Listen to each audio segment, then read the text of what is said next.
Shout I out to can't our wait. sponsor of today. Mhm. Today's sponsor is brought to you by TB3 Hookah. You see me smoking on the hookah. That's thank you to our supplier, Jersey's #1 online hookah retailer. With their vast variety of flavors, coals, and hookahs, and so much more, they make the priority to satisfy all of your hookah essentials. Enjoy all of your favorite products in no time with their fast, easy shipping. Here at TB3 Hookah, you are a priority. Use the discount code TRUST to save 10% on your next TB3 hookah order. Again, that's TRUST for 10% off your order. Now in Jersey, especially if you're in South Jersey, this is your guy to use. I would say when I deal with prices down here, you always deal with the upkeep of we don't play up north prices. Up north prices are always better than South Jersey prices. So if you're looking for a amazing retailer, he has all the products, and if he doesn't, you can easily DM him and he can get that for you. Any of your needs. So please, again, use code TRUST for 10% off. The website is below, but if you're listening, it is www.tb3hookah.com. www.tb3hookah.com. Use code TRUST for 10% off. But hey, man, we're going to jump right into it. Speaking Let's of do it.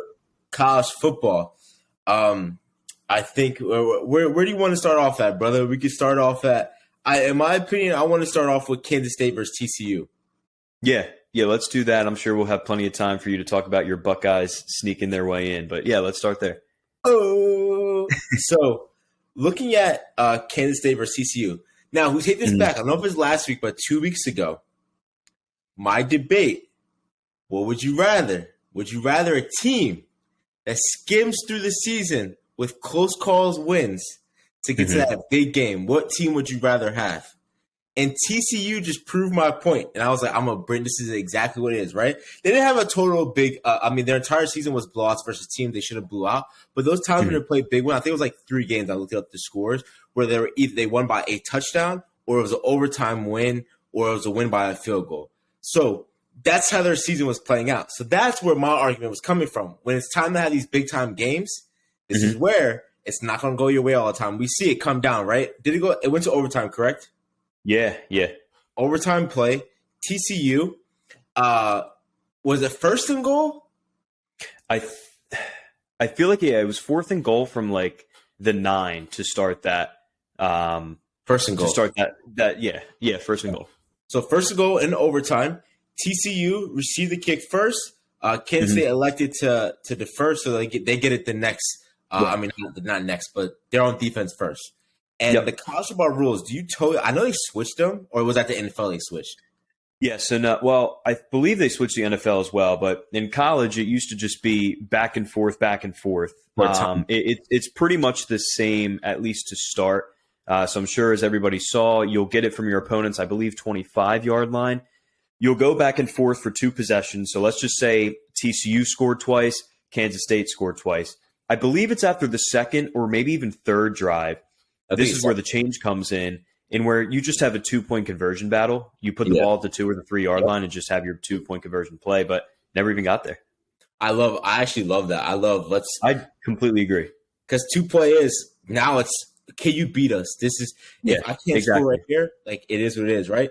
I think they went down the field. It's first and goal. They're down there. They run the ball. No, I think they throw it once, whatever. I think it was second and goal, actually. Yep.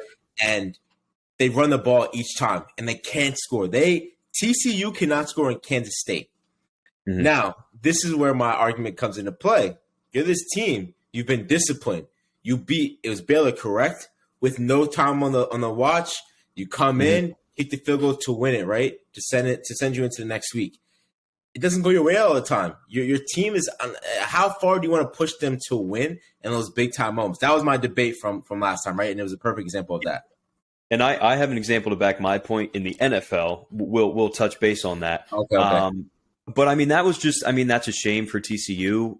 At the same time, and again, I know you're always going to be these competitors on the field. Like I get it to an extent, but in reality, and we were even proven right. Like TCU went into that game. USC already lost. They knew that Ohio State was going to jump them. In reality, if they wanted to, they could have thrown the entire second string squad out there and still been the third team in the playoff. No, that's too good of a chance in college football. No, I know, and I'm saying that's why they didn't do it. But Okay. they were next to a lock, I think, going into this weekend. As soon as USC lost, they clinched their spot. I don't think there was a way in hell that they were going to be ruled out. But they went for it. And again, going back to that argument, it didn't hurt them any. You're right. This was the one game that they kind of got stopped. And again, to bring it back to the Eagles, like that was a close game. They lost to Washington. So like you're going to have these games, but it didn't really hurt TCU. That quarterback, he's a dog. He's been one all year long, and I have a different outtake on him. What do you got? I think it was a performance. It kind of annoyed the shit out of me. And this is probably me coming as an athlete. I hate when I see athletes show their tiredness, show their exhaustion. I just hate it. Like I'm like, you're giving the team the up to know that like he's already going through something. Now we're in his head. He's physically hurt. He's emotionally hurt, whatever it may be. By showing anything to the other team, it pisses me off because I'm like, oh, now I know I have the upper hand. He's exhausted. So when it's time to go, mind you, he still was running the ball. He took off for 20 yards on the field. That's why I said I think it's a performance. And I hate that it started the conversation right around the Heisman. It started, he had heart surgery last year. Look how exhausted he is. He has to be carried off the field. Bullshit. Yep. Quarterback, you ran the ball. You ran twice down the field. Yeah. Shut the fuck up. If this is a lot that, like, I hate that performance shit from quarterbacks. I hate You're right. And again, like he was banged up. Like it was a rough game. But I do get your point. You're right. Like when you're on the field and we see like the other competitors on the field, like down and out, hands on their knees, you're like, I'm attacking that dude. I kind of saw the same thing in the USC game with Caleb Williams. He banged up his ankle, was limping up and down the field. But there was one play where I think he completed a pass and almost ran to the line to spike the ball with no limp at all. So you're right. It is, it's a show, and they put on a show a little bit. But I think at the end of the day, like TCU came into the season unranked. Like he's been battling, I think, all year. Put some respect on Kansas State's name, I guess, because, I mean, they're top 10. Exactly. But you're right. I mean, did it get him into the Heisman conversation? Yeah. But I think it was still a battle for him. I don't think that he didn't ball out. I truly believe they don't have a game without him. He fucking balled out. He kept them alive. Those runs were, I was like, Kansas State's going to fucking blow it with just fucking have a spy on him. He's done it to you guys 3 times. Spy him. That's it. Exactly. But it did piss me off to know, like, okay, he's been playing since his freshman year. Like, he has playing time in at Kansas. He's a 4th-year senior. He's been there for some time. It's awesome to see that TCU has changed. And I think the big thing about TCU is that it's this head coach's first year there. Yeah. So that's the thing. That's where this thing is, right? We see TCU kind of come out of nowhere with this coach that is having them high ups into the rankings. And that's not to say this is the year you're seeing Alabama lose, Tennessee lose. A lot of these teams TCU doesn't get in there unless that's what football is, right? Unless Alabama's out, unless Tennessee's out, unless Clemson's out. All these schools are taking L's. So it's like, step up. And this showed me too, like, it brings the question. Is college football, is the playoffs, are they ready for what division is that? I don't even know what the fuck division that is. The X or whatever. Like what division is TCU in? Like they are in the Big 12 conference. Oh, the Big 12. So the Big 12, like, is the Big 12 there yet? I think the only people that fuck with the SEC is the Big 10. No, I completely agree. And I think we talked about this before too. It seems like right now it's the SEC, the Big 10, everyone else. I don't even think it's close. But, I mean, I think that's what was going to be fun about the expanded playoff.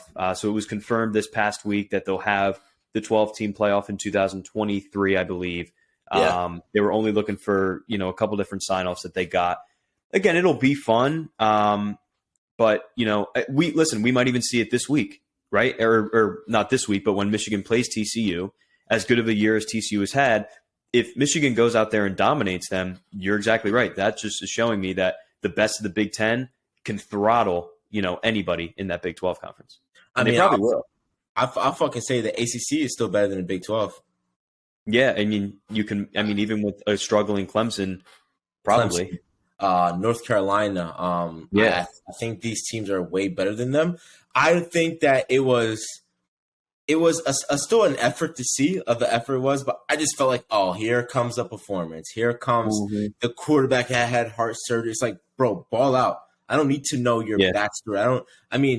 We see that coming out. I love to see quarterbacks that play at colleges that don't have these big names.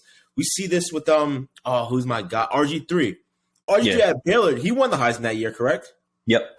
Put Baylor on the map. Yeah, they had some bullshit wins that were just last minute heaves. But he balled the fuck out. Just ball out. I don't need no extra shit. Just go out and ball. Do what you gotta do. Put your program on the map. He put them on the map. That coach, that coach is the best you can have for a first year to come in. I think the funniest part about that game to me had nothing to do. It was a great game. I loved it. It was an amazing game to watch. It was.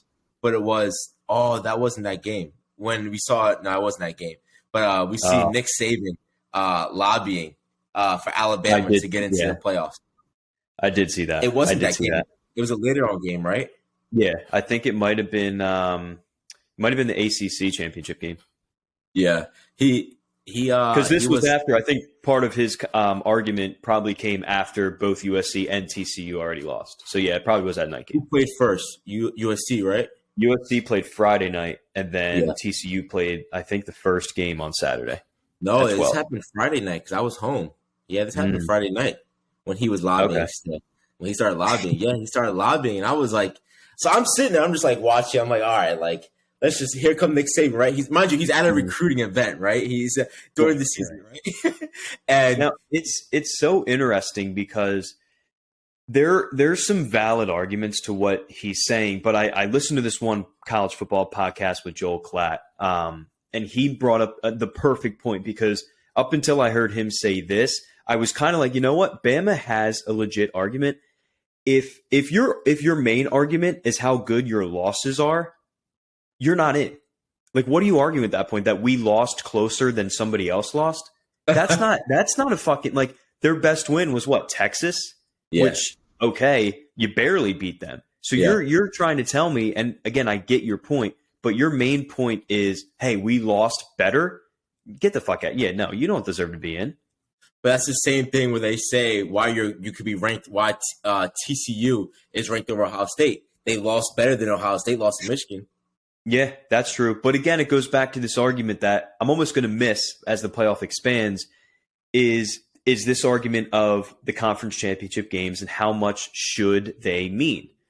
Just because TCU was good enough to get to theirs, should that not hold any weight because they're playing an extra game that Ohio State or Alabama weren't even good enough to get in and play, if that makes sense. So it's almost this ongoing argument of how much weight should a conference championship game hold.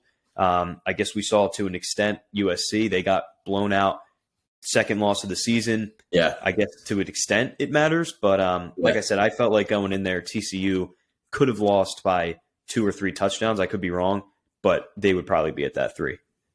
Really? We'll talk about that next. But I think what I saw it as Nick Saban just being like, we're fucking Bama. That's exactly what it is. Win. Give us say that at that point. Yeah, that's like, all it was. Say, we're fucking Bama. We deserve to be here because of all the work we've put in. Just fucking put us in this game. And I think the only reason they didn't do it was strictly because of the new structure of how it's going to be the playoffs.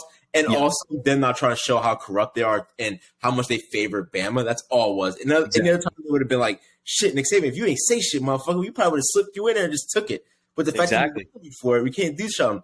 In my opinion, I love to see it because I'm just like, fuck, dog. Now I see why he gets all those recruits. I was going to say, I mean, he's you can't blame him, I guess. But I don't think in all the years that this 4-team playoff has been a thing, 6-7 years now, they've never had a 2-loss team. So you're right. If they would have let Bama get in to be the first loss team, all hell would have broken loose. Mm-hmm. Oh, they would. I mean, just like you said, how corrupt the system is just because they're Bama. So who's to say they just didn't do that as like a scare tactic? But you're right, man. I mean, can't blame the guy for trying, I guess. I love it. It showed me. I'm like, yo, this motherfucker can spit, bro. This is how he gets. This is his recruiting methods. He's a top recruiter. He goes to these. He's not sending. He sends his recruits, but he also is out there recruiting for these teams. Like he's the one that's out there putting that work in. I was like, I love to see it, bro. Hold on. Every time you have a coach go on any show and get interviewed, they're representing them and their team and their brand. So this is just another example of, like you said, this is what he does. Yeah. 100%. It's funny. Hold on. Someone's coming. I love Nick Saban with a passion, brother. Hey, sorry. All right. Now we can jump into Utah versus USC. Mm-hmm. Now, this is where I believe to look at it. I took Caleb Wilson's performance to be a lot better. Not better, but I think he's truly fucked up. Like, I truly know he was fucked up. I saw him break a run, but I still was like, oh shit. Like to me, he should have been taken out a while before that. I seen him ball out as long as he could, but again, he was fucked up. What's your opinions? No, I agree. I think he obviously was hurting.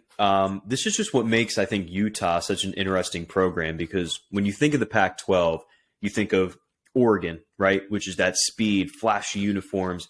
UCLA is putting up 50 points a game. USC, Caleb Williams, best quarterback in the nation, putting up points. Utah just out-physicals this entire conference, and it's the reason they're in this conference championship game. It's the reason why they beat USC for the second time, and very handily. They just out-physical you.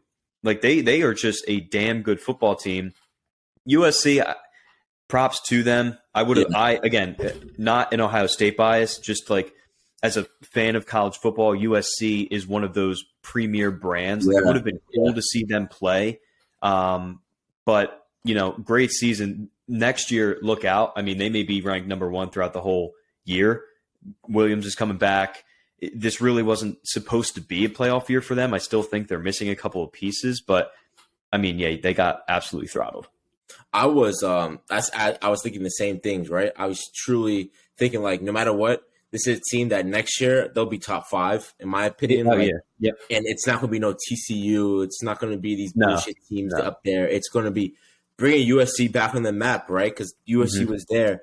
I think if I don't see him injured, I think it's a different game with his ability to run. That stadium was packed Utah, though. That was a Utah home game. That was a Utah won that game, where to me it was crazy to see, like, fuck, Utah beat USC twice. Yeah. Season. They beat them one time. My only thing going to this game was, like, once I was like, okay, we just need somehow TCU to blow it. I was like, that's not going to happen. And I was like, and I need USC to fucking Utah to fucking come out with a miracle. And I looked up and I was like, wait, they already fucking beat them. And they beat them on a 2-point conversion to win. I'm like, that's not fucking happening again. Yeah. They got their number. So I was like, fuck me. So now seeing that, I was like, yo, this just shows you they're not ready for this playoff team. Like, I mean, they're not ready for the playoffs. That's all it shows. Exactly. And like you said, it's obviously a little bit of a different game if Caleb Williams doesn't get hurt. But to what extent? I mean, I still watch this defense literally get run over the second half of this game. I mean, could not tackle anyone. So, you know what? I wanted to see the USC Georgia, how they stacked up. After watching what Utah did, Georgia might have put up 60 on them. Oh, it would have been like Georgia playing LSU even worse. Yeah, exactly. Just at the LSU. Like, Georgia fucking bodied them. I mean, the score was 47-24. I mean, Caleb Williams, he still went, in my opinion, he did well. 28 for 41, definitely. 363 yards. I think now, before we move into, like, everything else, I think we could bring this discussion down to the Heisman a little bit. In the Heisman discussion, where I look at it, right? In the Heisman discussion, we have Caleb Williams, C.J. Stroud, and Stetson Bennett, right? Yeah. And Max Duggan. And when I look at this, right, I'm like, I would rather see Marvin Harrison Jr. That's probably biases on me seeing this. I don't think any of these quarterbacks like 100% Dally got it, right? But I think when I look at dominance, Stetson Bennett got it. Georgia quarterback, I think, in my opinion, he takes it. C.J. Stroud shit the bed. Who knows? If he goes out and he fucking beats Georgia, that's the Heisman. But I think you look at the year Stetson has been having. I mean, he's 45 years old. I was going to say. Everyone's like, Everyone's like, he's throwing wideouts to 18 years old. He better be putting up points, right? But exactly. They've been murdering teams. He deserves it. Caleb Williams, you had a good run at the end. You got your name in that discussion. You got it there with the clout, with the nails and all that bullshit. Yep. You didn't. You couldn't win that big game. And then Max Duggan, I'm sorry. Yeah. You lost to Kansas State, bro. Yeah. There's always like an extra name that's thrown into these finalists that finish last. So like he will. I would have liked to see Tennessee's quarterback, Hendon Hooker, get a little bit more respect. I know, they blew the big South Carolina game and all that, but what he was able to do all year, I think he was a little disrespected by that. But yeah, again, it goes back to your point of maybe this being a little bit of a weaker year or just different year in terms of the power teams not being as powerful. I think it shows in the Heisman. Honestly, you're right. 2 or 3 of these finalists can probably win. And I'd be like, all right, I'm not incredibly surprised, but I'm not like impressed either. I mean, in my opinion, this is a last week effort by Max Duggan, but you could throw, you should out of respect throw Bryce Young into that discussion. Bryce Young has been dealing with injuries. I mean, even Michigan's running back, I'm surprised didn't get thrown in there as well. If Ohio State, I could understand why. Did you see that they're trying to change the Heisman this now? Yeah. It's the stupidest thing. They're trying to make the Heisman, I guess, that's just a quarterback position trophy. And no, that everyone knows the Heisman. You're getting rid of history by doing that. Like the Heisman. Yeah, exactly. It just pisses me off. It's stupid. Just don't change things that don't need to be changed. All these fucking leave it. Yep, just leave it alone. But I of course I would like to see CJ Stroud.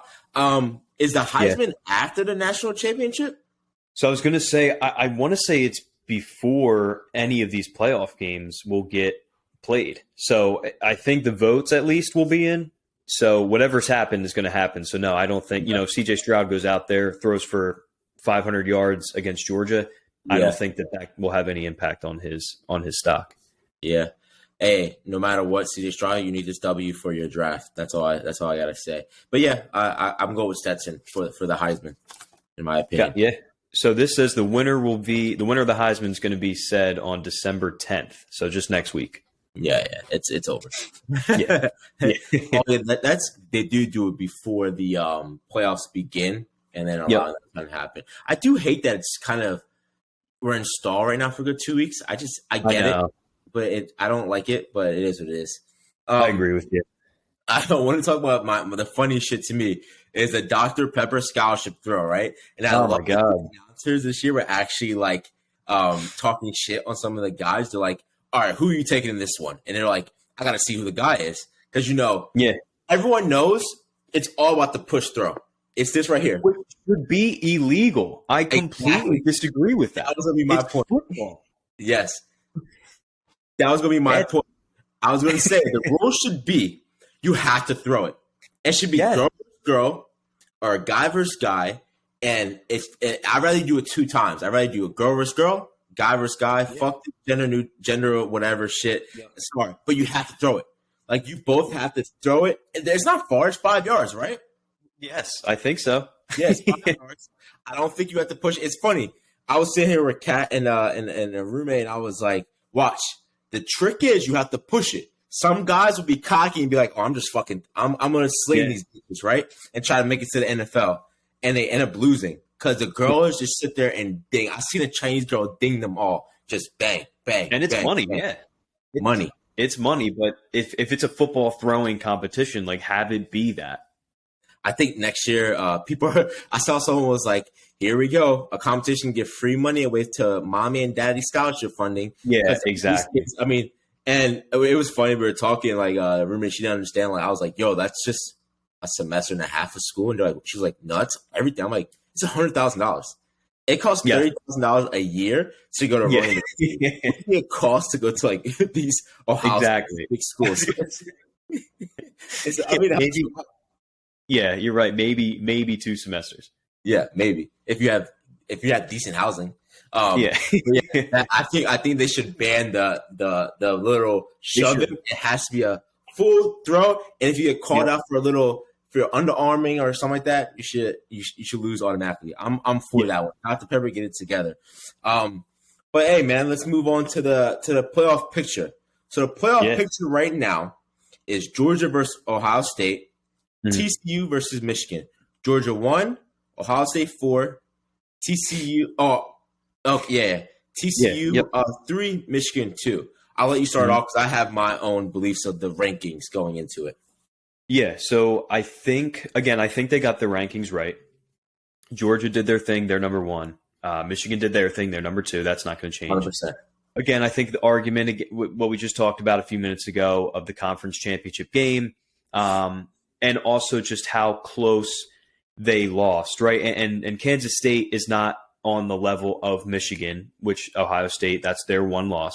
Yeah. But to have it be so much closer in a conference championship game, yeah, I understand why TCU is number 3 and why Ohio State is 4, again, deserving over Alabama and USC at this point. This might bite me in the ass. We've come on this show and I've said how much I like Michigan, how dangerous of a team they are. I'm going to go out on a limb and say the winner of the Georgia-Ohio State game will be the national champion. Because if Ohio State meets Michigan again, that revenge factor, I would hope to believe that they, make things right against them again. Yeah. So this is my take. Of course, I'm going to have bias, right? I'm going to have some bias laying in here with Ohio State. Either way, whoever it is, they're afraid of Georgia. Going into it, you respect Georgia more than TCU, right? So you're like, all right, if I can get one step closer, I'd rather be facing TCU than facing Georgia.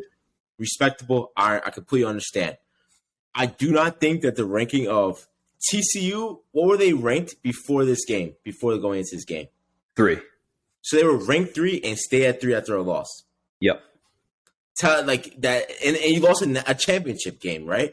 To a Kansas. Now, yes. Again, though, they were ranked 3. They lost in overtime to an extra. Like it wasn't a scheduled game. It was an extra game that Ohio State wasn't able to play their extra game because they had a regularly scheduled loss. So TCU ran through their schedule undefeated, lost a heartbreaker in overtime in an extra game. So again, I completely understand.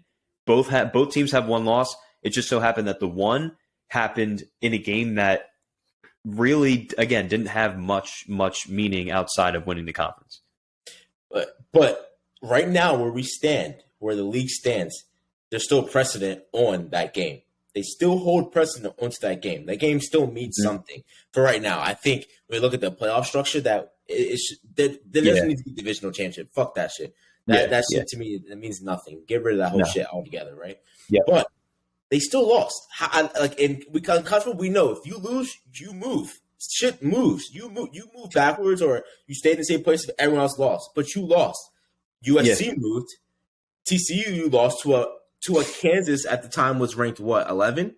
10, yeah. But that's what I mean, right? So when you look at, okay, here we have Ohio State, here we have TCU. Both only have one loss. Both went through the rest of their games and dominated throughout the season. One of them lost to a top 10 team in overtime by a field goal. The other got blown out at home. So both in their last games of the season. Again, you're right, a better ranked opponent, but still, that game was not close. Like we said before, if Ohio State lost to Michigan the same way TCU did, Ohio State would be number 3. Not a doubt in my mind. But I think because of how dominated they were in their biggest game of the season versus TCU, again, arguably in their biggest game of the season, down to the wire, came an inch away from winning, I understand it. I mean, if you I would wipe off a score and a half off that game. And the score is crazy than what the actual play of field was, in my opinion. But, whatever. Fuck it. It is what it is, right? But either way, as fans, I would have loved to see, we are going to have this rematch of Ohio State, Michigan. Now, going into it, it's possible to still have the biggest rivalry in all sports for a national championship. This is Yankees versus Boston. This is for a national championship. We can still have Michigan, Ohio State. Michigan has already blown us out this year. And I'm all for it. I think going in, a lot of people are like, it can go either two ways for me. It can either go, we lose like LSU just lost, or it can go either way at the end. At fourth quarter, it's a coin flip. And if we lose in that way, I'll be upset. But I'm like, at least it's not what happened to Michigan. At least we can say we went down swinging, because CJ Stroud looked like a bitch against Michigan. You're right. That's true. I don't know who that was, his dad or whatever. He was just hugging some guy at the end of the game, and we got waved goodbye by Michigan. If I see us lose by 3 to Georgia, I can sleep a little bit better. Now, I watched Bustin' with the Boys, and Taylor Wan's from Michigan, Compton's from Nebraska. They were saying this is big for the Big Ten, right? This is SEC versus the Big Ten. It's going to be Big Ten versus SEC. I still can't get on the boat for Michigan. I can't do that. I personally can't. No, and again, I completely agree with you. I get their point of rooting for a conference because it does help with overall recruiting and everything like that. It's a little bit different.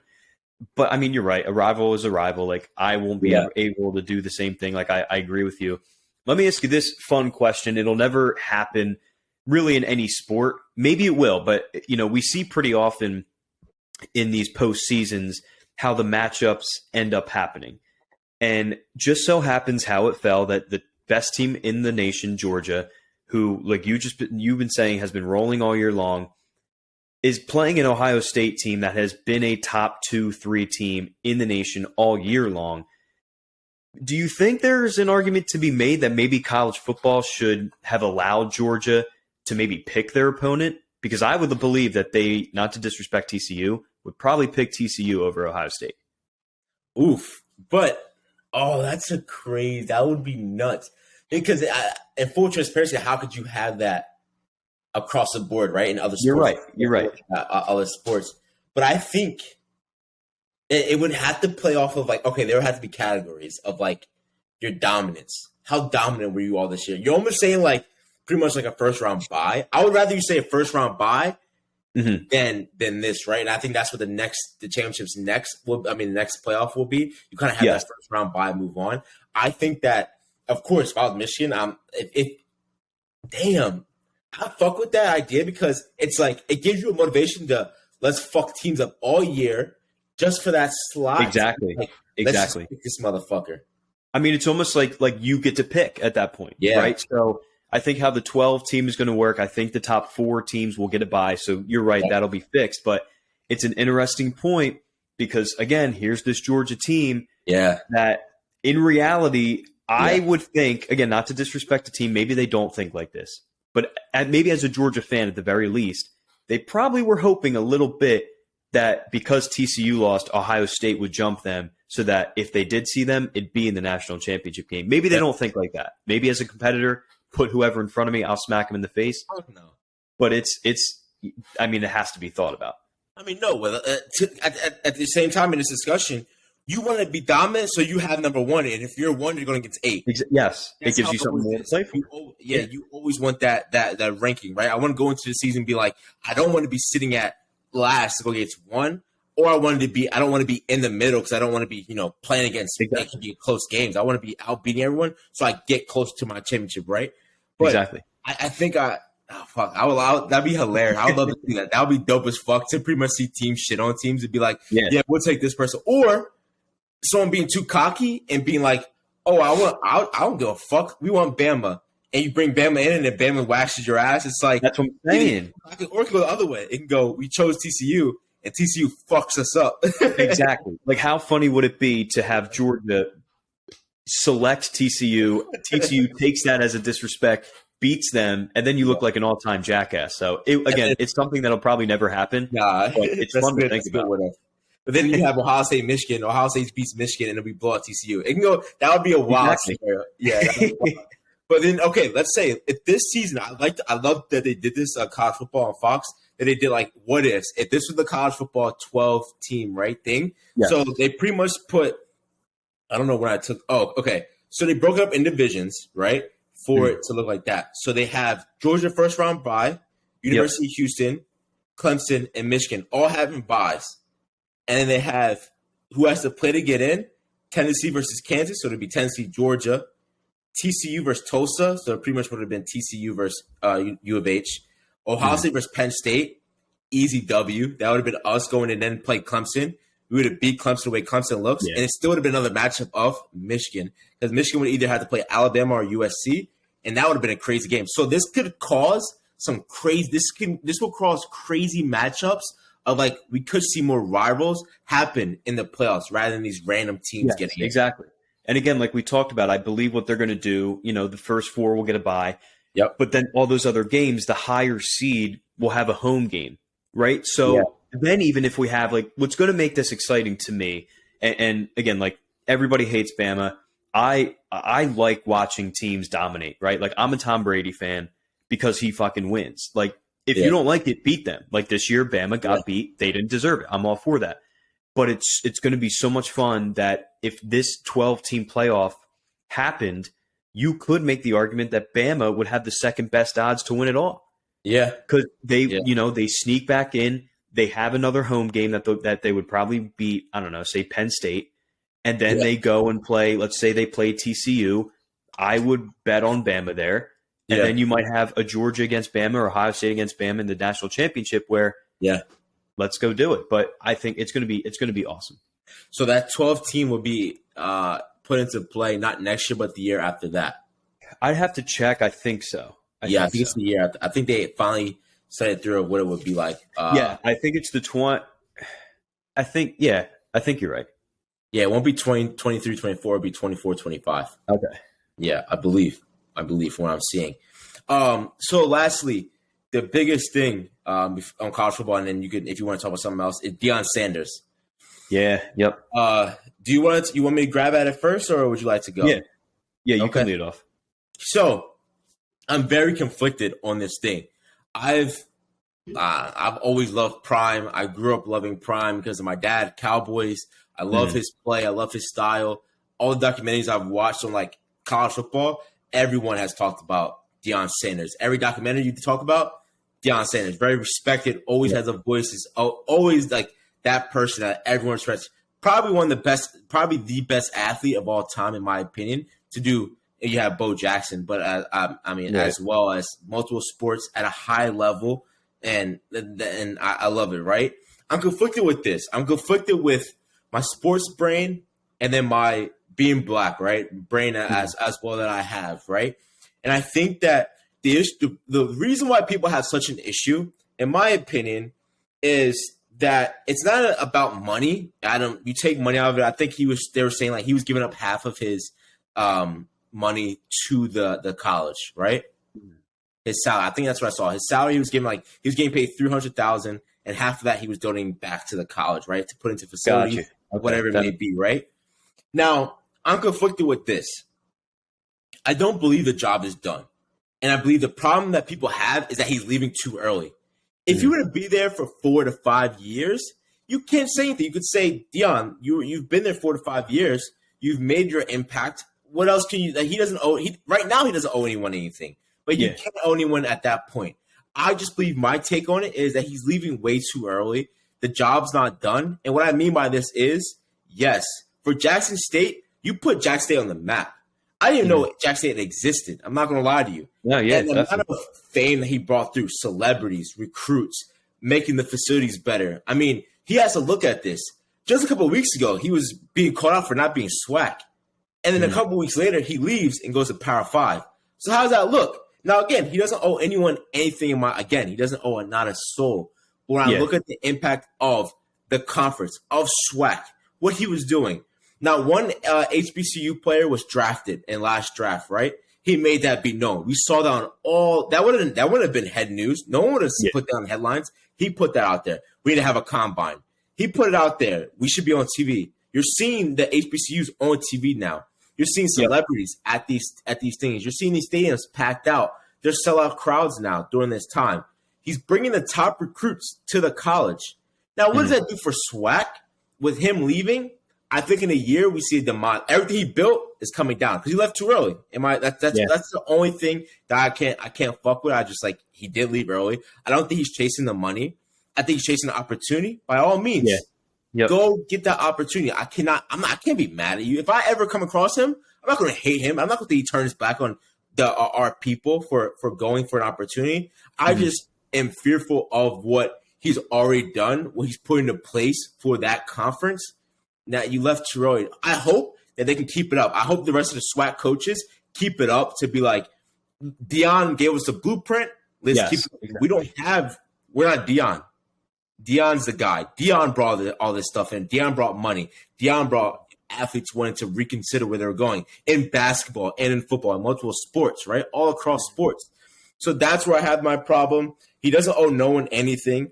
But I truly think that in a couple years, these are the things I said that we'll see go away. Like everything that he's put in place. First, TV support. We won't see HBCUs on TV anymore. For what? Why? What? At what play? The fan support. You know, he had alumni coming out there. Even on documentaries that you watch on YouTube, alumni were saying, I haven't been here in years. I'm happy that Jack State's finally on the map. Yeah. Fan support amongst all those, right? That's endowments. That's giving money back to the college, helping the college survive. Celebrities, recruitments of all types. I mean, he brought in the top defensive back. All those guys are leaving. They're all leaving with him. His sons, everything he's implemented, everyone is completely, I'm out of here. I'm following Deion, or they're transferring other places. We're seeing that all the people that were committed to Jackson State are leaving. And that's going to happen across the board for all these teams. For a player that was like, oh, I'm drafted. I'm getting recruited by these D1 schools, like Temple, the fucking like these little schools. You know what? I'm gonna go make a name in the HBCU realm, and I could be the player on my team. I can't possibly play for Jackson State, but I can play for Bethune-Cookman. I can play for Howard University. I can play for these schools and make a name for myself. So that's where I'm like, I just think you left too early, Bron. That's it. That's my only right. Yeah, and I think, we talked about this before. Like, we've been keeping up with it, all the rumors that have came through.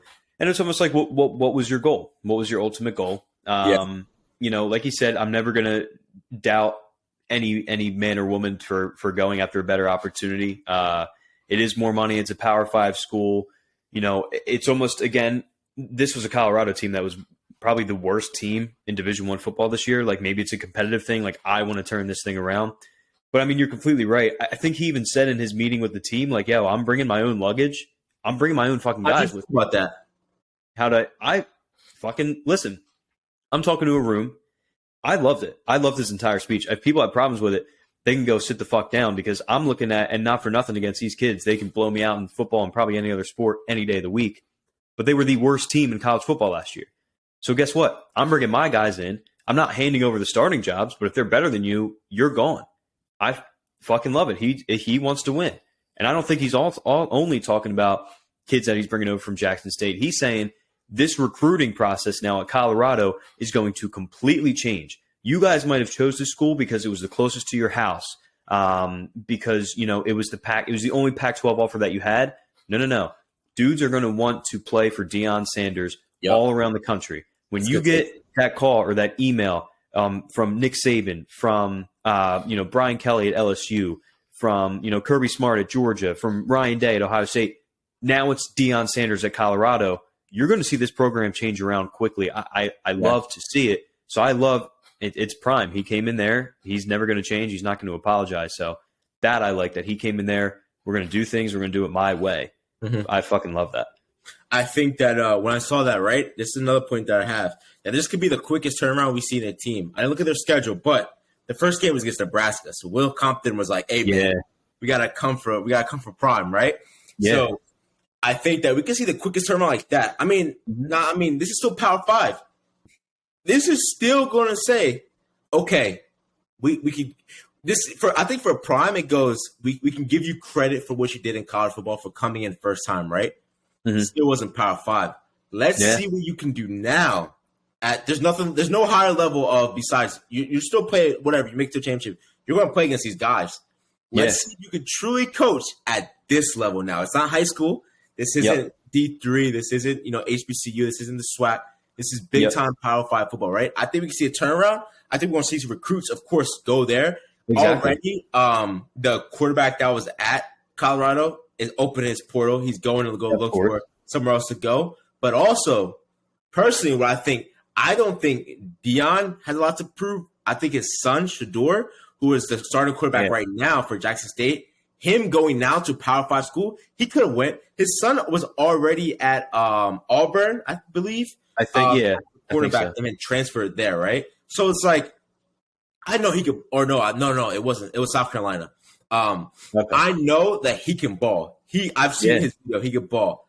This quarterback, let's fucking see, Shador, if you can hold up to playing big time football and big time plays, and let's see what you could do. It's different. Yeah. It's swag, and now coaching, okay, you can get away with, but playing in swag and playing in Power 5, two different things, baby. Yeah, it's better athletes, it's bigger crowds, it's faster.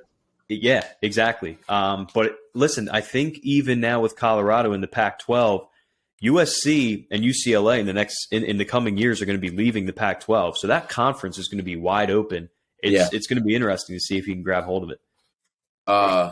I'm excited. I'm not going to lie. I am too. I can't wait. I am excited. Damn, what was the school called again? What school? Where's he going? Where's Deion going again? Colorado. There it is. Colorado. I think they were like 1-11 this year and dead last in almost every statistical count. I mean, they were as bad as you can be. It was funny. I saw on Facebook that the quarterback that's actually there right now, he's like, "Oh, this is about to be a blessing. I get to have the greatest coach of all time." Yeah, yeah, exactly. And again, maybe I think a lot of these dudes are going to stay, and it's time to put your helmet on and fucking battle. I think that's what he's going to bring. People were talking about this schedule, right? Like, I mean, not the schedule, the what he brings to that culture of like HBCU, how it's turned up, it's all these things. You probably won't see that at Colorado. No matter what, that's something that's only at HBCU, brother. I want to bring up their schedule to see what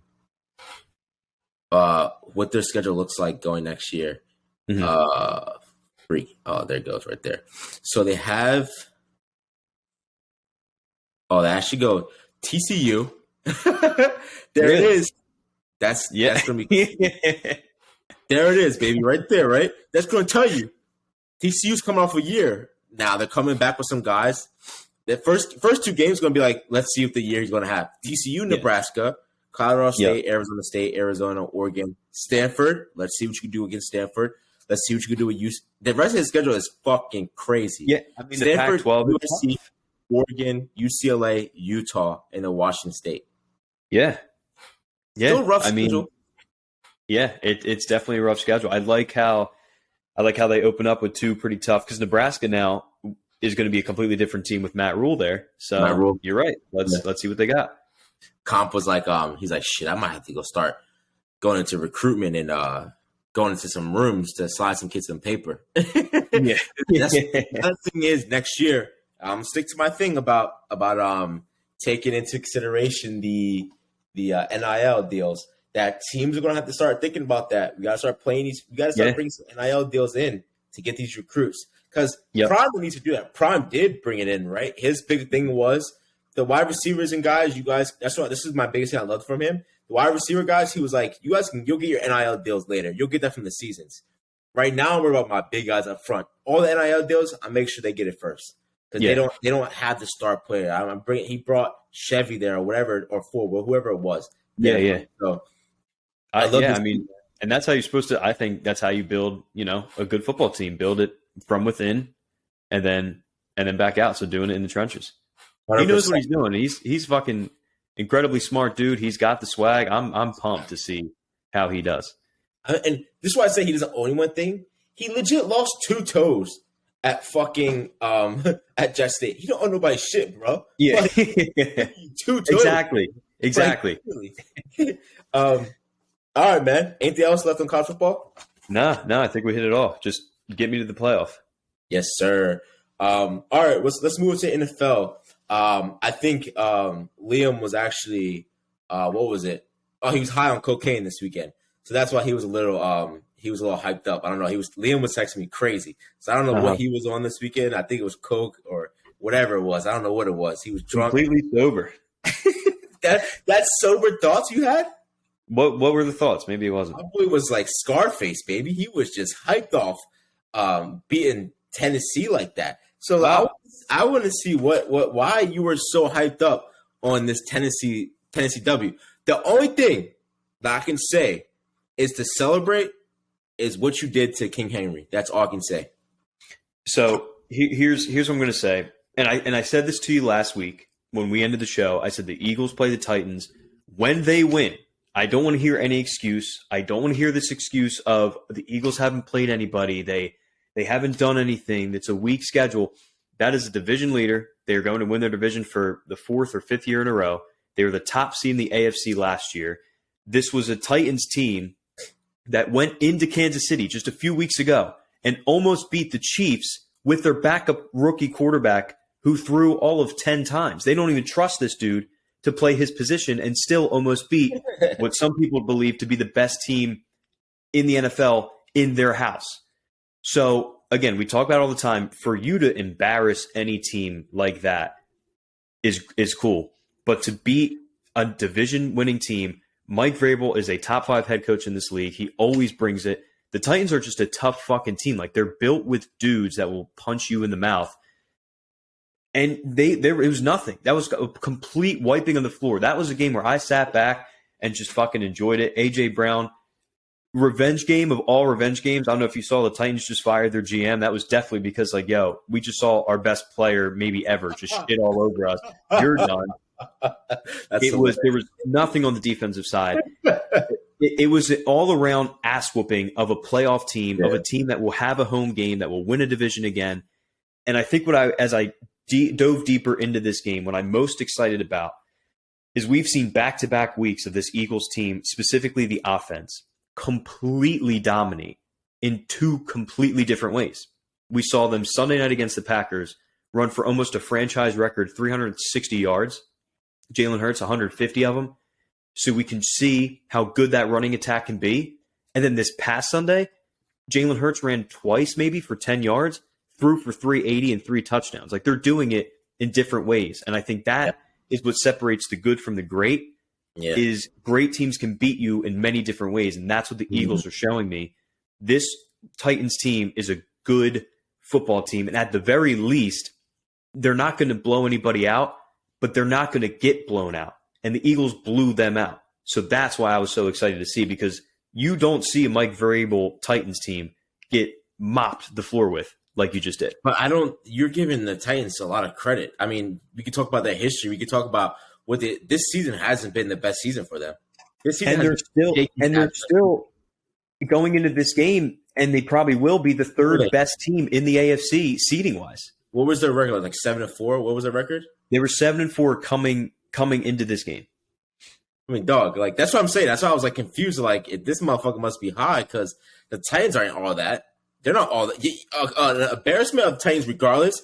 I get what you're saying. The stature of the team, like, it's still Mike Vrabel, coach of the year, I would say. Like, he's coaching his ass off. He's been a coach of his ass off. But if you do this to, I don't know who else in the league, but that they're not playing their best ball.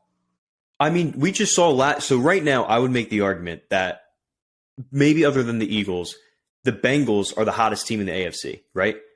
Last week, the Titans went toe-to-toe with that Bengals team down to the last second, and they lost.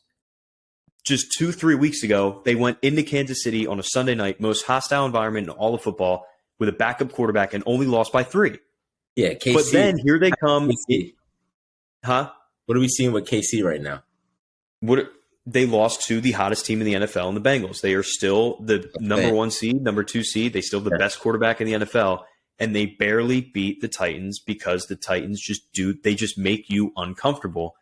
That's, again, it's not the fact that the Eagles won. If they won close, I still would be like, yeah, good win against a good team. This was not a win. This was an embarrassment. This was a complete embarrassment of a playoff division-winning team that has played 2 super. So they have now played. You can make the argument they've played 3 Super Bowl contenders in the past 4 weeks: Chiefs, Bengals, Eagles. Only one of those teams embarrassed them. The other 2, they probably could have and should have beaten. All right, are you done trying to get everybody to suck the Eagles' dick, or listen? I'm just saying this felt good because all I heard was about the schedule, and then the one I knew it was going to come, and I know it's going to come if the Eagles beat the Cowboys on Christmas Eve. The excuse is going to be the Cowboys just didn't play that well, like blah blah blah. Like there's always going to be an excuse, and it's not just Cowboys fans. Like it's everybody. It's always going to be an excuse with teams that they beat. So I'm just letting people know this would not. If the Chiefs went out and beat the Titans like that, all you would see on ESPN, all you would see on all these shows is Patrick Mahomes MVP. Chiefs are the best team in the league. They're going to win another Super Bowl, but you don't hear anything on the Eagles, and that's fine. Okay, let's just let's take it easy, Pops. All right, let's just take it step by a time, right? I give it to you. You on when a team is able to in 1 week go, oh, we can't beat you in passing, let's beat you in run. The next week, oh, the run's not working, we'll just beat you passing. That makes you a complete team in my eyes. Like we could figure out a way to win. I 100% agree with you, but I don't think you guys win the big game with your offense. You win the big game defensively. When I look at that defense, I'm like, in that offensive line, I'm sorry. And when I look at that defense, I'm like, you guys held Henry to 35 yards. How many yards? Like, nothing. The fuck? And that was our weak point. Remember, this was what we were talking. This was my main concern with this team. What did the Eagles do? What did the Eagles do? We suck here. Let's go get our guys. Let's go bring these guys. Exactly. What did the Cowboys do? We'll just deal with it until we draft. We'll just draft guys. That's what we like to do. You don't have to pick a free agents. Why would we ever do that? We'll just draft guys. We like to build stars. Fucking idiots. But this is what I'm saying. Like, yeah, I'll give it to you, right? You're beating teams. You're there, but like again, teams across the league aren't that well. The 4-8 Packers, you guys beat them. Congrats. You guys beat the Titans, 7-4 team. Like I 100% give it to you. You're beating everyone you should beat. But again, they're not that great. If this was last year's teams, this is what I'm saying. I'm tired of talking. I don't give a fuck because I'm just tired of talking. I'm like, let's take it to the big game. It's big game time. At this point, no more talking. It's big game time. Let's play when it all counts. And you just said something. So again, my whole thing is before these games are played, these fans and the media, like they have the excuse of, oh, wait until they play X team, right? And it was wait until you play a playoff team in the Titans. Smoked. You just said they beat the 4-8 Packers. Congrats. Well, that same Packers team came back from 2 touchdowns against the Cowboys and beat them. Yeah. So again, for what it's worth, no, they're not a good football team. But now, again, this is what I'm saying is the Cowboys I saw on ESPN are Super Bowl favorites all of a sudden. How the fuck that is a thing, I don't know. But it's never going to be a good win. If they beat the Eagles beat the Chiefs this week, I promise you there would be an excuse. I promise you. Really? I promise you. And like I said, I think that's just a Philly thing. Like people don't like Philly. Yeah, I mean, you wouldn't. I wouldn't. I'm not gonna. I don't have an excuse for why you beat Titans. I'm like, I just know Titans aren't that good. When I went to that game, I was like, you guys better beat the fuck out of them. To me, that like Tannehill doesn't look that good to me. I think Dallas plays them in a few weeks. We'll see. I'm just saying they played 2 Super Bowl contenders. Good. I think why you're seeing Super Bowl contenders is that the amount of points we're putting up. But if you want to switch topics and go to the Cowboys, Dak looks like shit. Yeah. Our run game is slowing down steadily. Like teams are figuring this out. So it's like I'm not going to put the Cowboys on this pedestal. I'm also going to be real and be like, no, the Eagles are firing on all cylinders. Enough talk. You should be winning at this point. No more. There's no more discussion on winning. It's about let's get you to that time. It's time for playoff runs and who we play in the playoffs. Again, if you do this performance against playoff teams, like if it's when it's not teams, when it's playoff time, when it's on the line, then have this conversation, have this talk to give to the crowd, have this discussion like this is your guys, this is the playoffs, this is who you guys are saying are the people, this is who you guys are saying are Super Bowl contenders, and we embarrass them.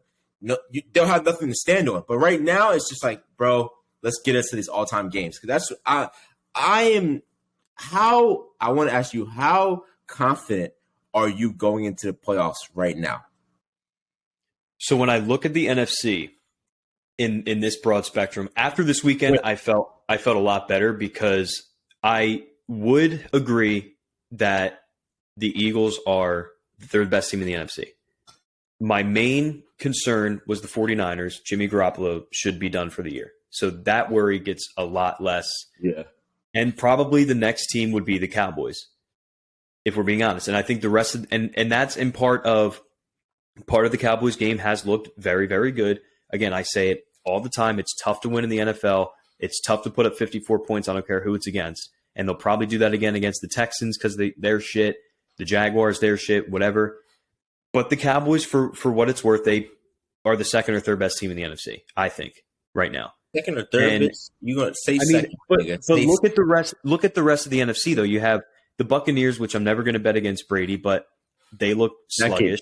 baby. Come And then on. the rest of the playoffs right now are the Giants, which we both are saying they might not even finish 500. Washington, who just tied that same Giants team, and Geno Smith and the Seahawks, which have been a fun story, but I can't see them going into a playoff game and winning. So I feel confident. I guess Minnesota. We keep forgetting Minnesota. But I watched the Eagles and Cowboys blow the doors off Minnesota, so why would I be that worried? Both spanked their ass. Yeah. The Jets almost beat them with Mike White. Yeah. So I can't be too. I mean, yeah, they're talented as all fuck, but I'm not concerned about them. We beat them 24-7 this season. I think this is my thing. Again, playoff time and everything like that, it's any given Sunday. It can go either way, right? And especially when it comes to the playoffs. I think you guys get to the NFC Championship, and I would love to see with not a young coach, but with a young team kind of starting off, like, what does that look like when it's time to win at all costs? I think you guys make it to the NFC Championship, no problem. You get in there. But I want to see how you guys handle, like, true, like, fucking moments. Like, fuck, we're down. We got to rally. We got to fucking win. Like, and I think you won't be tested until, I hate to say it, the Super Bowl or NFC Championship. Like, that's it. Well, now listen, that goes to my point that I'll get that, we've argued before, but when the Eagles made the playoffs last year, I knew they were going to get smoked against the Bucs. They did, but it was almost like you said, young coach, young quarterback. They still got a playoff game under their belt. Like they know the atmosphere is different. The game is different. They have that under their belt. But again, it goes back to this argument of we have close wins to hold our hat on. And you're right. When it does come down to maybe you're down and you need a drive, or maybe you're up and your defense needs to step up, that is exactly why I was saying I would want my teams to have the closer games. So then when it comes down to the nitty gritty in the playoffs, we've been here before. Let's just do it again. And I also think it's funny because Eagles must have heard you. They're like, yo, these close wins ain't doing it for Leak. Let's go blow the doors off the Titans. Yeah, I'm telling you, I just, as someone that plays the sport, I don't like close wins of being in that pressure moments. It just is a cause for disaster. Shit goes downhill, it rolls downhill. Yeah, but that's the playoffs. That's 90% of the playoffs. You're rarely going to get a playoff game where it's not close going into the fourth quarter. That's just what the playoffs are. I mean, but it's just what I'm saying. It's a prime example of the TCU game. You can't score second and goal. You run it each time, and that shit happens. But you guys been in that position. But that was a team that, and now listen, my counter argument, because I said when we get to the NFL, I'll say it, and we touched on the Vikings. Every single win this year, I think, have been less than 8 points. They're 10-2. They are still winning out of their ass somehow. But maybe you don't run out of wins. That's the only two games happening in playoff. That's happening. Maybe it's not, but it's continuing to roll right now. They're winning these close games. It doesn't matter.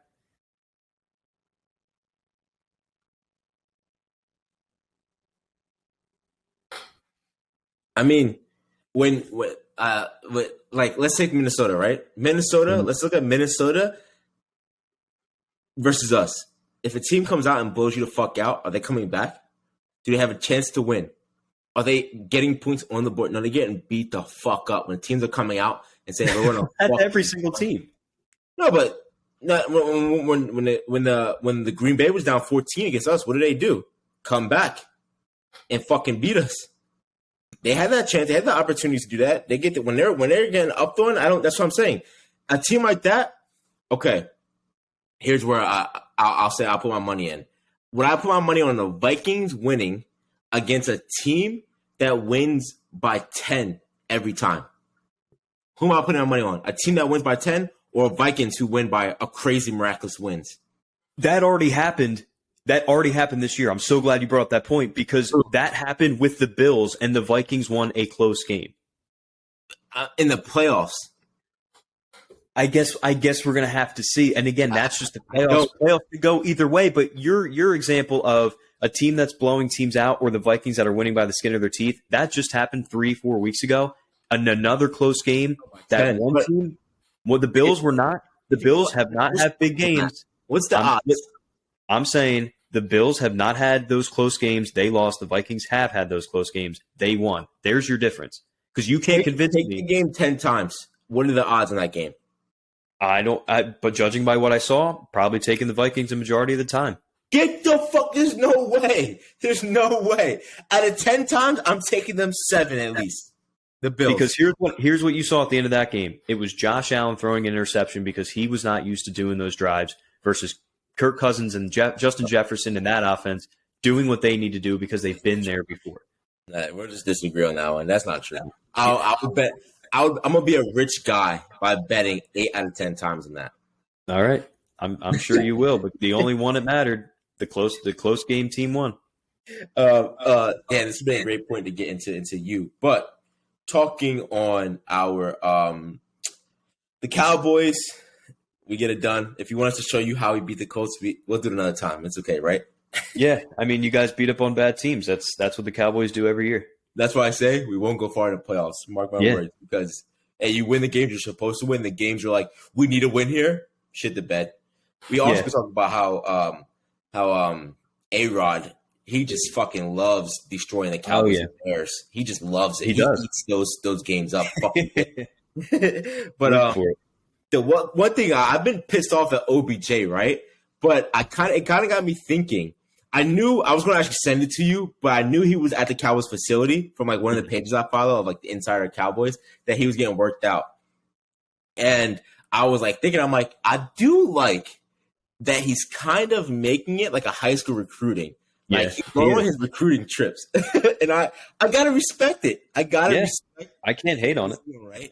Like that's straight up high school shit, right? You go to these colleges, you try and not see where you like to go because the NBA does that. NBA players kind of control where they end up going, right?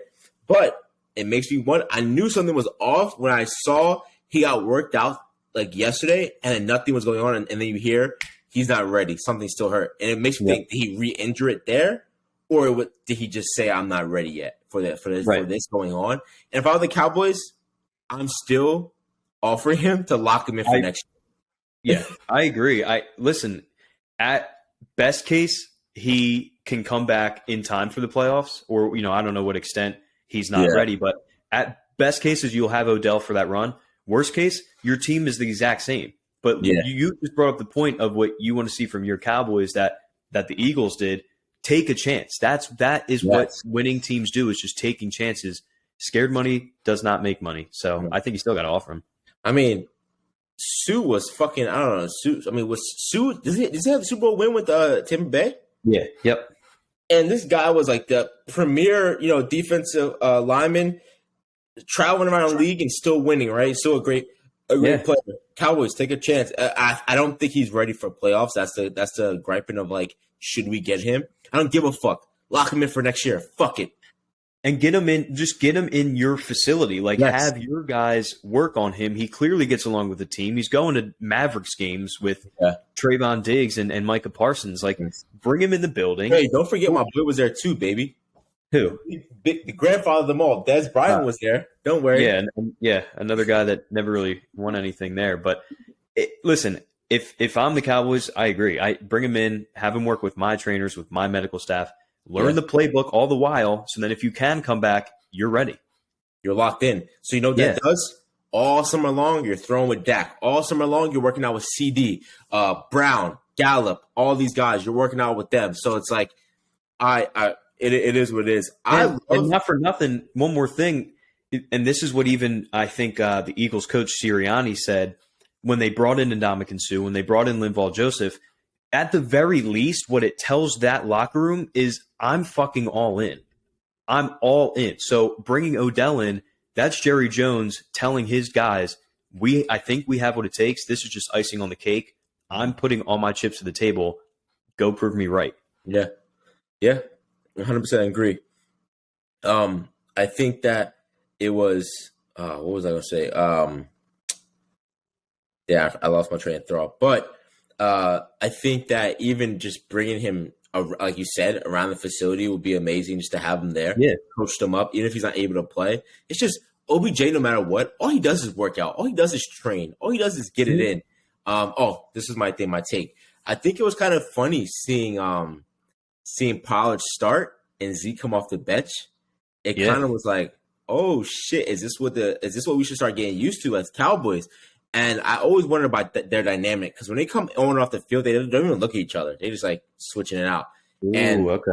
I mean, Pollard said like in a game, he's like, we're competitive in one area, and that's only in Call of Duty. Besides that, we competitive. We're like, yo, we're rushing for this many yards this game. Whoever gets it first, it is what it is. Like that, we put challenges on each other, and I think that you're seeing a little bit of hunger out of Zeke finally. Like you're not seeing him go. I mean, I hate Pollard just finds a way to get in the open field, whereas Zeke always seems like he's running through like the A and B gap, and I'm like, where is he? Does he see a route anywhere? It's like I don't think he has the explosiveness to go anywhere else. No, like it just seems like he's just like he'll pick up 6. You're like, oh, is he going through? And he'll just pick up his 6. Or that's just I don't know. It's just so weird. Pollard is like, I'm like, yo, Pollard averages 5 yards, 4 yards a carry. Fuck that. Run that motherfucker all day. Yeah. Lastly, the NFL, it's a time where we talk about, right? We're waiting for these moments to happen to where the Bengals heat up and to where Tom Brady heats up. And it's starting. The shit is starting to get real now. So I think the league is starting to wake up, and it's dangerous when you see those are 2 bad white boys right there. My biggest, I would say, fumble on a player that I thought would be a bust was Burrow. I was like, I don't think Burrow would be that great. I don't think he has like that what it takes. Prove me wrong. I was completely wrong in that stature. I was like, I love Joe Burrow now. Like, I love him. Yeah, I didn't love him when he was at LSU, but I think he's that guy, and they're getting hot when it matters. I hope they keep it up. I'd love to see Joe Burrow back in it and actually win. TB, I would too. No, it's. I mean, Burrow's 3-0 against Mahomes ever. It's so crazy. I think going into that draft too, my thing with Burrow was he was playing on the arguably one of the best college football teams ever. Like I would probably look pretty halfway fucking decent at quarterback. At that throwing to Jamar Chase, Justin Jefferson, all these guys, but man, he has it, and he's a monster. And Tom Brady, man, listen, the Saints are not a great football team. They've had his number since he got to Tampa Bay. Yeah, but all that shows me is they can be dog shit in back-to-back weeks for 95% of the game, and they're still like it's still Tom Brady. He's still doing this. Yeah. I love to see it. Anything else left, brother? Nah. Tom Brady also undefeated since the divorce, but I thought he was 3-1. I don't think he's lost. No, he hasn't lost since. Word. All right, so we're gonna move to our last segment, Liam's locks. So I don't know shit about betting, but I'm gonna learn some game from my boy here. Yeah, well, let's do it. I'll just touch on 2 games, Malik, and if you go on your betting websites, whichever one you prefer, you'll see favorites and underdogs and what have you. So the first game I'm going to look at is those Cincinnati Bengals at home. They are 6-point favorites.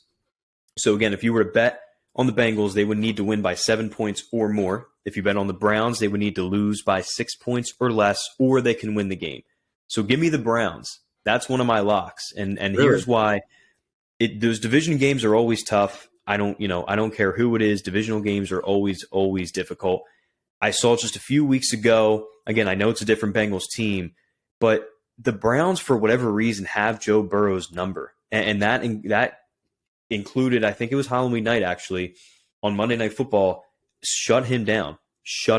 I don't know if the Browns will win, but it was an ugly win for him last week. I think everybody is down on them. Deshaun Watson looked like shit. I think he'll pick it up as the season kind of goes along. Buy low, sell high. So I'm going to buy the Browns low here. I think they cover the 6. Again, I don't think they're going to win, but I can see a 4 or 5 point win by the Bengals. The other one that I have, Joe Burrow coming off of that win, and that's what I'm saying. So what we saw was 2 teams, in the spotlight, right? Everyone wanted to see what Deshaun Watson did. He played like shit. They scrapped and clawed their way to a win against the Texans, who were the worst team we might have ever seen. And Joe Burrow just beat Patrick Mahomes and the Chiefs on national TV again. So again, it's one of those things where I do think the Bengals win, but I think everybody's going to be on the Bengals. Everyone's going to be expecting them to blow them out. I think it's going to be one of those weird games that the Browns can hang around. And the second game I have, I believe it's Sunday Night Football. One of my betting theories is I like to bet on teams that were embarrassed the week before. I think these are grown men that are competitors at heart. I saw the Dolphins get the floor wiped with them. I mean, the Niners defense absolutely shut them down. it was a close game, but they're playing a third string quarterback and still lost pretty handily. Tua looked bad at the end of that game. Chargers, I'm kind of just sick of the Chargers. They are the same team every year. They're right about 500. I feel like everybody loves them every single year. But they're 3-point favorites. I think the Dolphins win that game Sunday night. I think they make a statement that they're one of the better teams in the league. So give me the Dolphins to cover 3 and the Browns to hang in and cover 6. Amazing. Next week, I want to talk about coaches around the league because I don't like that coach either. I don't like the Eagles coach, but I don't know. I have a weird feeling about the Dolphins coach. The Dolphins, he definitely is a weird guy. Yeah, he's just such a fucking weirdo. But that's awesome, dude. Liam's locks. Thank you guys for tuning in to another episode of In Those We Trust podcast. This is a great episode, in my opinion. Ready for the rest of the Getting football. better and better. Thank you again. Big one. Yes, Big sir. one. Thank you, guys.